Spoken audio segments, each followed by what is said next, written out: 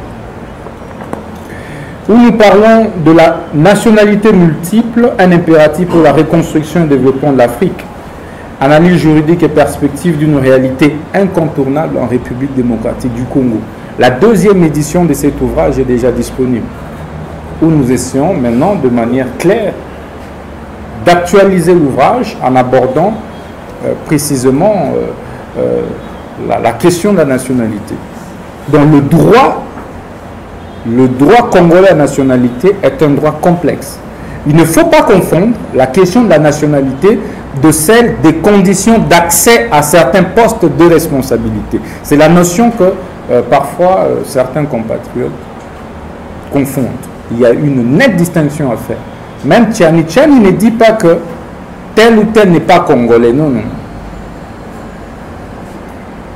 Quand je suis Noël Tchani, il dit oui, tel peut être congolais, mais pour accéder à la magistrature suprême, il faut.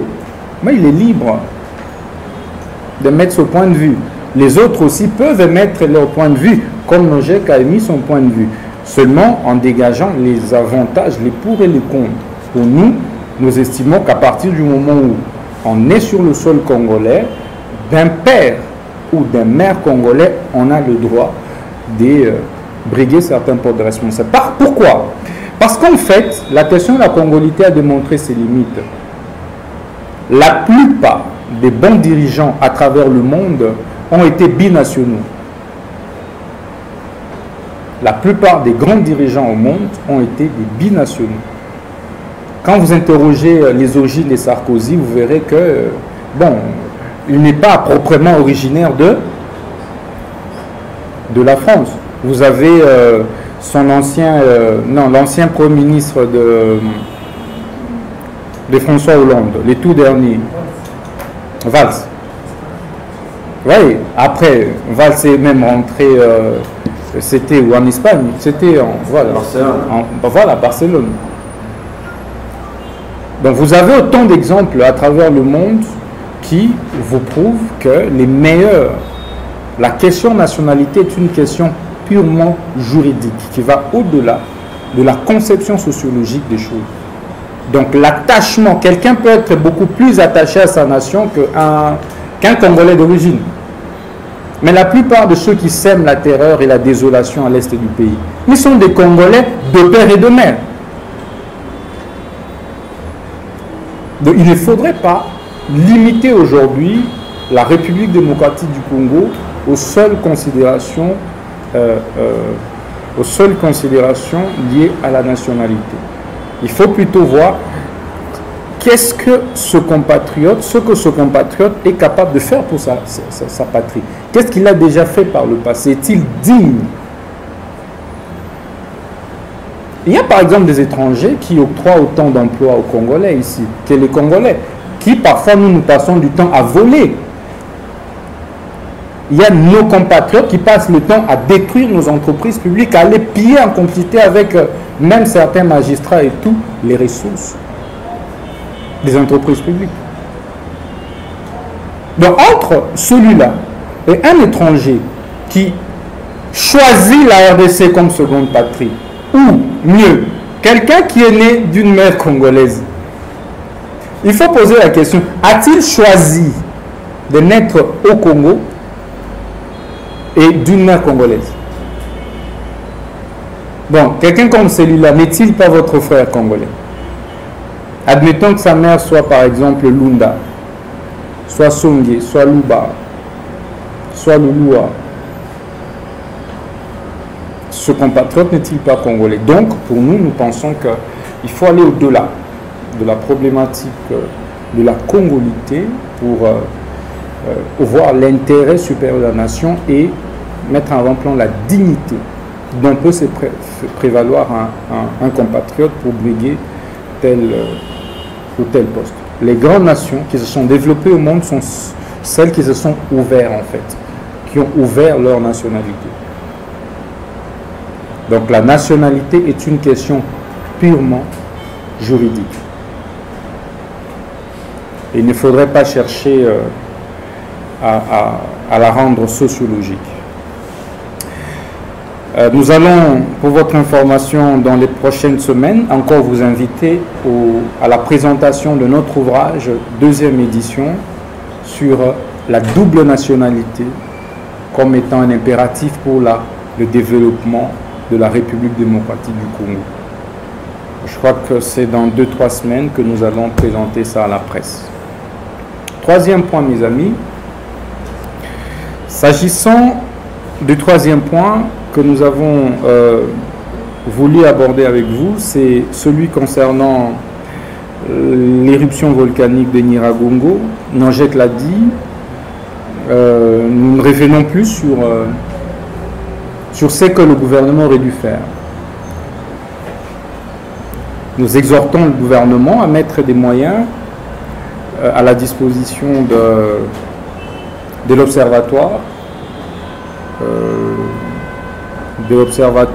volcanologique pour travailler sur les préventions à venir, pour approfondir des recherches à propos.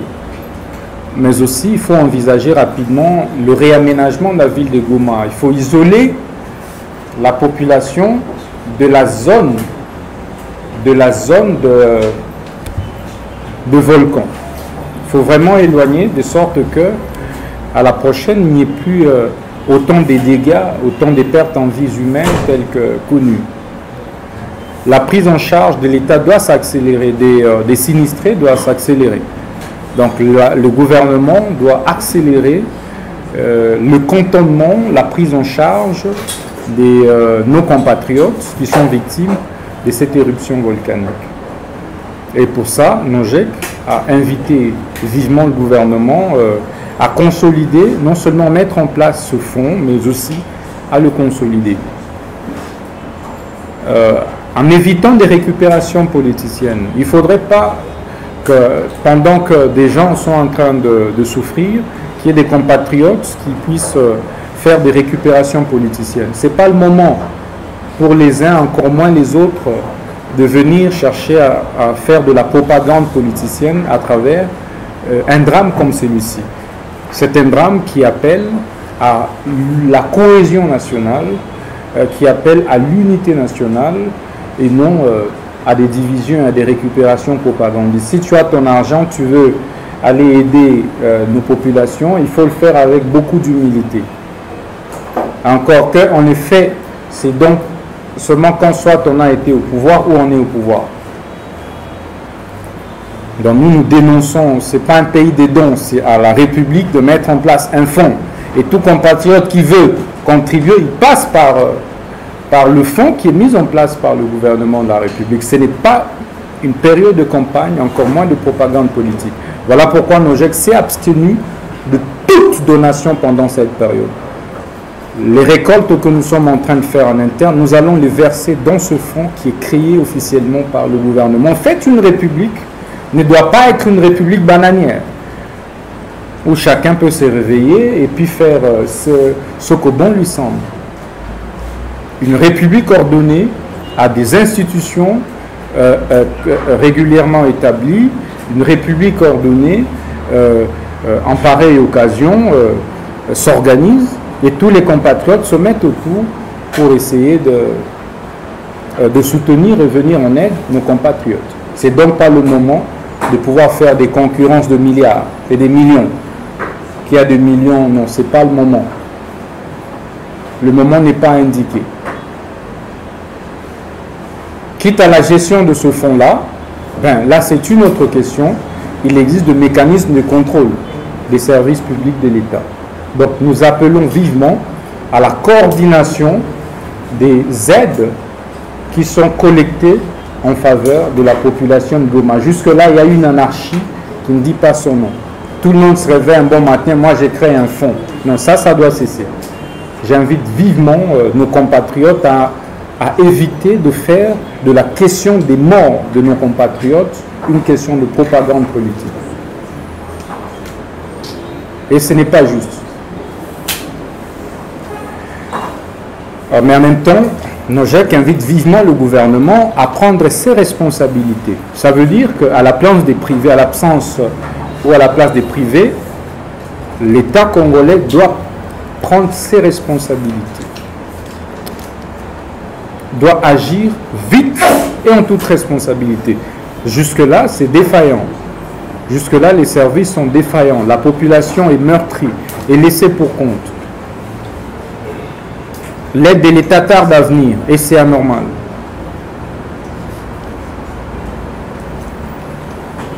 Merci beaucoup.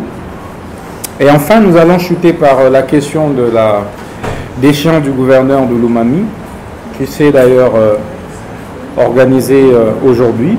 Nous appelons vivement à la consolidation de la stabilité au niveau des provinces. Les institutions provinciales sont très instables et il est difficile de développer le pays dans cet état de choses. Il faut rapidement que le gouvernement central, que le président de la République prenne ses responsabilités pour essayer de remettre de l'ordre au niveau des institutions provinciales. Il y a une anarchie telle que il est difficile à ce stade de pouvoir développer des provinces ou nos provinces, nos territoires, avec ces genres de climat, de confrontation assez récurrente entre gouverneurs et puis assemblées provinciales, entre gouvernement provincial et les assemblées provinciales. Il faut, nous conseillons vivement une conférence de gouverneurs, mais à laquelle seraient conviés aussi les assemblées provinciales. Il faut des rencontres, mais aussi des séances de pédagogie citoyenne, de pédagogie institutionnelle entre les différentes assemblées provinciales et gouvernements provinciaux. Donc voilà notre position sur la question de la destitution du gouverneur de Lomami, mais en même temps que la Cour constitutionnelle, qui est en fait garant des libertés et droits fondamentaux, puisse faire en sorte que lorsque des droits et libertés de nos compatriotes sont mis en mal, que le droit, alors le bon droit, soit dit à temps. Voilà, je vous remercie. Je suis à votre disposition pour... Merci beaucoup, Michael, et merci à tous les amis de la presse pour vous être déplacés afin de participer à ces petits échanges que je veux républicains. Donc, n'hésitez pas de me poser toutes sortes de questions parce que, comme vous le savez, c'est devenu une routine pour nous d'avoir de temps en temps des entretiens comme ça avec les amis de la presse pour brosser, passer en revue les différentes questions d'actualité du pays. Et donc aujourd'hui, comme annoncé, nous allons essayer d'épiloguer autour de la problématique des réformes électorales en cours, dont la loi Lutundula, qui est en cours d'examen à l'Assemblée nationale. Nous allons essayer de brosser la problématique de la proposition de notre compatriote Noël Tchani sur la congolité. Nous allons également essayer d'aborder la problématique de l'éruption volcanique de Nyiragongo. Nous allons peut-être voir dans quelle mesure aborder au passage la question de la destitution du gouverneur de la province de Lomami.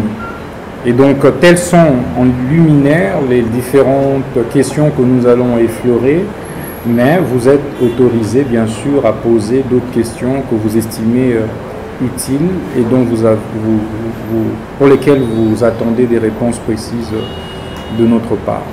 Et donc, comme vous le savez, NOJEC, ça veut dire Nouvelle Génération pour l'émergence du Congo, a été créé depuis 2014 et nous travaillons de manière acharnée depuis pour le renouveau de la classe politique. Mais avant toute chose, nous allons devoir observer une minute de silence avec vous en mémoire du patriarche Kitenge Yezu, qui vient de nous quitter depuis ce matin. C'est une grande perte pour la République c'est la perte de toute une nation, mais aussi et surtout de la communauté Songé qui est en deuil en perdant ou à travers la disparition de ce chevronné politique, de ce baobab, de ces vertébrés. Et donc je vous prie humblement de nous accorder le temps d'observer une nuit de silence pour quelqu'un que nous avons connu et pour qui nous gardons de très bonnes impressions. Et donc la dernière image que je garde de lui, c'est lorsqu'il constituait l'Union Sacrée, et il avait pour mission de nous approcher, nous, FCC, d'alors. Et c'était avec beaucoup d'humilité qu'il s'était déplacé vers moi, et ça m'a beaucoup marqué. Ça m'a beaucoup marqué. Nonobstant, malgré ma réponse qui n'était pas favorable à ses attentes, mais il est resté très humble, mais aussi attentionné à ce que moi je lui avais dit. Et pour ça, je vous prie, mesdames et messieurs, que nous puissions observer une nuit de silence en sa mémoire.